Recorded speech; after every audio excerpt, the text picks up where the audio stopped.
Hola, ¿qué tal, queridos amigos? Hoy vamos a hablar acerca de un video que puede ser un tanto controversial. Básicamente lo hago por unos comentarios que recibí en un video anterior, en donde recibí comentarios incluso de profesores que me decían que descolgara el video de la plataforma de YouTube porque este video estaba confundiendo a sus estudiantes. Entonces, básicamente vamos a hablar de unas cosas muy sencillas, pero pues fundamentales en el desarrollo de un raciocinio y de un análisis matemático. Vamos a empezar. El video se titula En las funciones, ¿cuál es la variable independiente y cuál es la dependiente? Vamos a hablar específicamente de la función lineal, aunque aplica pues para cualquier función. El problema en cuestión se dio por este problema matemático que está aquí. Lo leemos, digamos, muy brevemente. Un negocio vende 500 televisores a un precio de $600.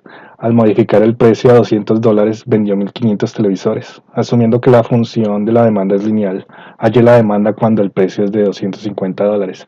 Primer punto, el problema se ha planteado en ese video de la misma forma como ustedes lo están viendo aquí en pantalla.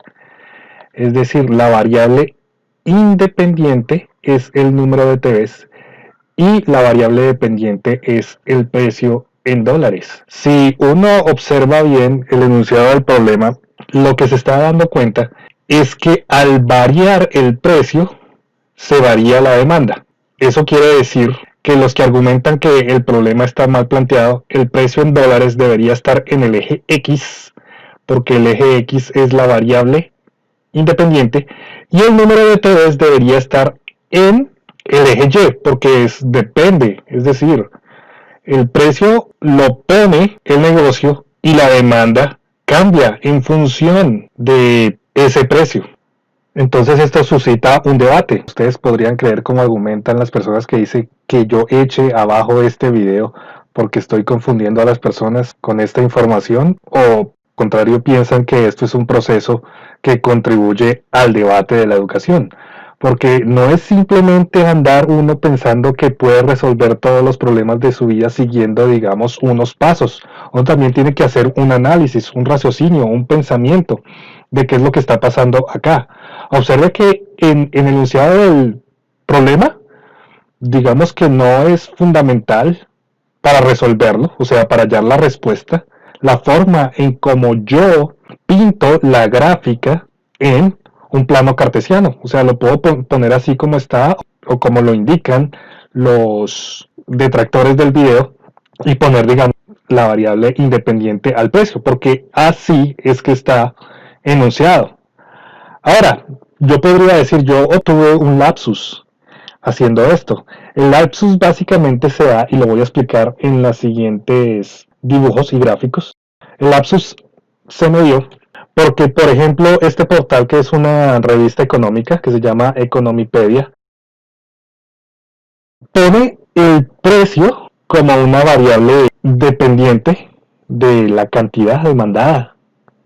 Y esto lo hace para hacer una representación gráfica de la demanda elástica. Están, digamos, hay dos tipos de demanda, una que es la demanda elástica y otra que es la demanda inelástica.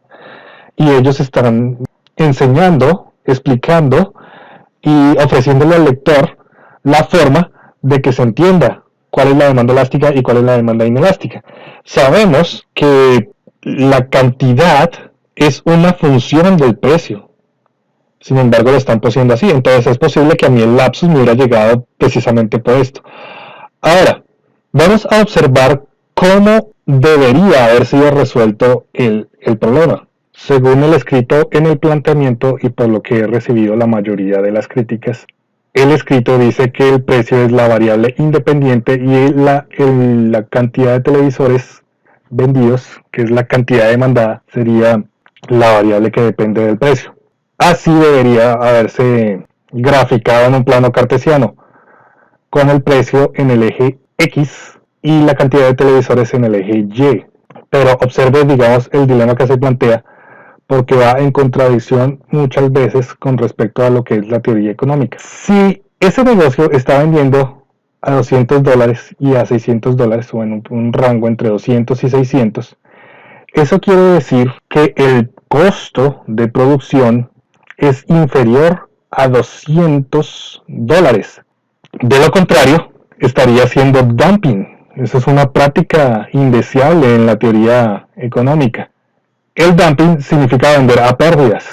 Ahora, para seguir hablando de las condiciones indeseables en la teoría económica capitalista, ¿en qué circunstancias se da que un negocio pueda escoger el precio de sus mercancías y con respecto a eso se base la demanda, como en este caso? Ese caso solamente se da, bueno, se puede dar en varias circunstancias, pero digamos el más famoso es cuando este negocio es un monopolio, porque él puede decir, yo vendo a $200. Ah, pero si quiero puedo vender a 600 y digamos no me voy a ver afectado porque la competencia esté manejando un precio de 300 o de 250. Donde también se puede dar, digamos, esta situación en otra condición indeseada de la teoría económica y es, digamos, en el de la cartelización. Cuando hay carteles y varios proveedores, varios fabricantes, varias personas que ofertan un producto se ponen de acuerdo para determinar el precio de ese producto.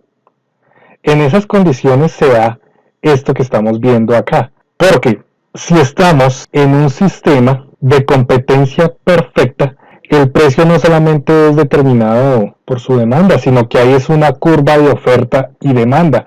Ahora, enfocado en una condición de competencia perfecta, las decisiones de la demanda, la competencia por el mercado, es lo que va a definir el precio si nos basamos en la ley de la oferta y la demanda.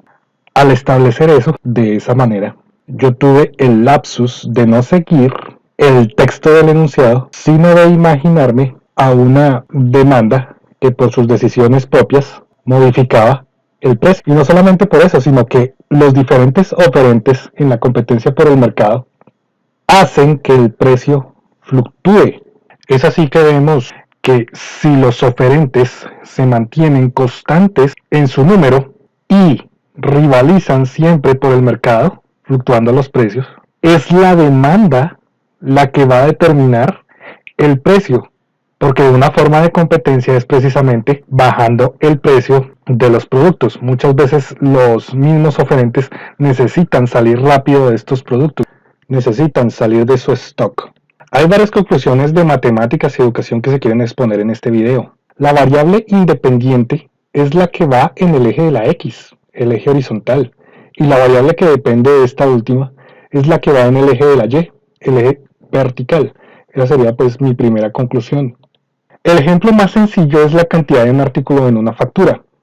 Aquí observan que la cantidad está en el eje de la X y el precio, que depende siempre de esa cantidad, está en el eje de la Y. Pongo el ejemplo más sencillo para que no se pierdan, o sea, si uno tiene presente siempre este ejemplo, puede tener, digamos, ejemplos mucho más complejos para el resto de su vida. La segunda conclusión es que yo aquí podría plantear una crítica al modelo educativo que forja el pensamiento. Y el punto de referencia no era fundamental para resolver este problema en particular. Aquí me estaban preguntando por el valor de la pendiente, estaban preguntando por el número de televisores y ahí la referencia o el punto de referencia carece de importancia para hallar la respuesta. La tercera conclusión es que los planteamientos matemáticos desarrollados de manera sistemática anulan la capacidad de análisis, raciocinio y pensamiento del estudiantado. No se puede enseñar a pensar cuando se enseña que la resolución de problemas de la vida real se hacen siguiendo un manual. Si es así, un algoritmo estaría siempre por encima de cualquier humano para cualquier labor. En el caso particular de ese ejercicio, observen que yo les había dicho a ellos que la pendiente era igual a Y1 menos Y2 sobre X1 menos X2. Y hubo personas, estudiantes, que decían que esto estaba mal, que en realidad ellos le habían dicho que la fórmula era Y2 menos Y sub 1 sobre X sub 2 menos X sub 1. O habían dicho que la fórmula de la pendiente era Y sub 0 menos Y sub 1 sobre X sub 0 menos X sub 1. Es decir, el subíndice de la fórmula determinaba si estaba bien o estaba mal, cuando es simplemente una referencia. En realidad la fórmula de la pendiente es un punto en Y menos cualquier otro punto en Y que esté dentro de la recta sobre un punto en X que esté dentro de la recta menos cualquier otro punto en X que esté sobre la recta. Lo único es que deben coincidir tanto el punto en Y como el punto en X. No importa la referencia que se le esté dando en el subíndice. Entonces, ese tipo de cosas son las que se deben analizar cuando, digamos, se le hace, digamos, esta crítica a la educación como tal.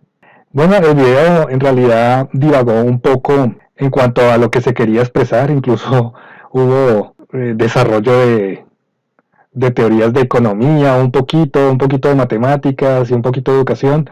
El caso es que creo que al final de pronto lo que se querría recalcar son esas tres conclusiones al final, ¿no?